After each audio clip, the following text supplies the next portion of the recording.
The median full-time worker in the United States currently earns in the range of $60,000 a year. For decades, the logic of the economy was simple. As machines and methods became more efficient, workers saw their pay and living standards rise alongside the value they produced. Between the 1940s and mid-70s, national productivity and median wages grew together.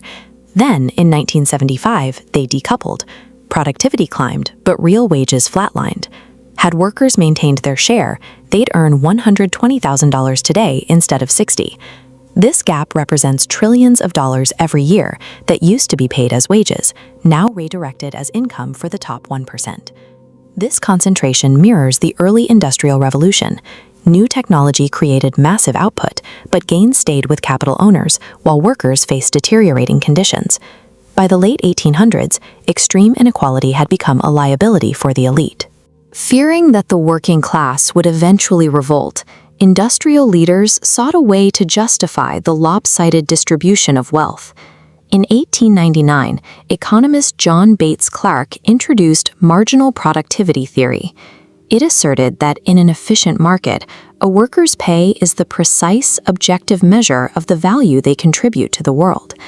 Clark argued that if workers believed they were being paid exactly what they were worth, they would have no reason to revolt. By framing wages as a mathematical constant rather than a negotiation of power, this theory provided a moral defense for stagnant pay that remains at the center of economic policy today.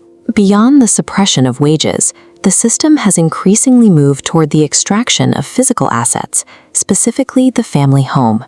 Modern housing now serves two conflicting roles. It is shelter for the inhabitant, but it is also a speculative financial instrument for global investors. In the 1970s, as currency was decoupled from gold, the resulting flood of fiat money began to inflate the value of hard assets. With wages flat and property costs skyrocketing, the foundational asset of the middle class slipped out of reach for the average worker. As individuals were priced out, trillion-dollar mega funds and corporate banks began acquiring residential real estate at an industrial scale. In the UK, entities like Lloyds Bank, through their subsidiary Citra Living, have started purchasing thousands of houses to act as a direct corporate landlord. These funds are not looking for a quick resale. They are looking for a permanent rental class, a generation of citizens who will pay interest and rent to the financial sector for their entire lives. By hoarding the supply of housing, these institutions have ensured that millions of people remain stripped of ownership, paying off the debt of a system they can no longer afford to join. This pressure is now reaching the digital frontier. Artificial intelligence is beginning to hollow out entry-level and white-collar roles, further devaluing the only asset most people have left, their labor.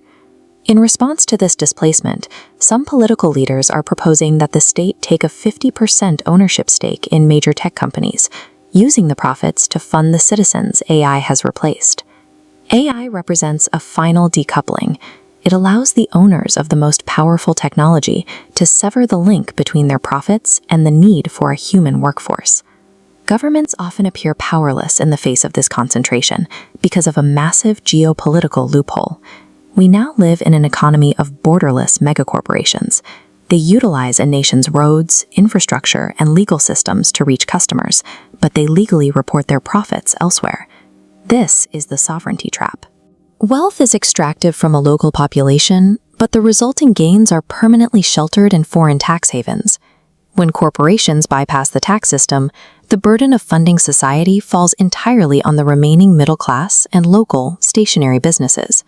Ambitious individuals face a choice: stay and pay the heavy taxes the corporations avoid, or move their operations to a tax-free sanctuary.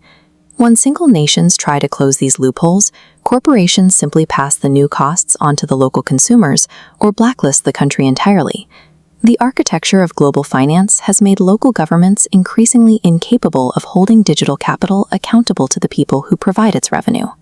While people are encouraged to start businesses to escape this trap, the regulatory environment is often tilted. Local entrepreneurs are encumbered by rules and taxes that megacorporations have the resources to bypass or lobby against. Historically, when inequality reaches this point, when the population owns nothing and sees no path to participation, social cohesion breaks. The mathematical result of this imbalance has consistently been revolution. The decline of the middle class followed specific policy choices that prioritized concentrated capital over dispersed labor. Survival in this economy depends on recognizing that the old rules of work and reward no longer apply.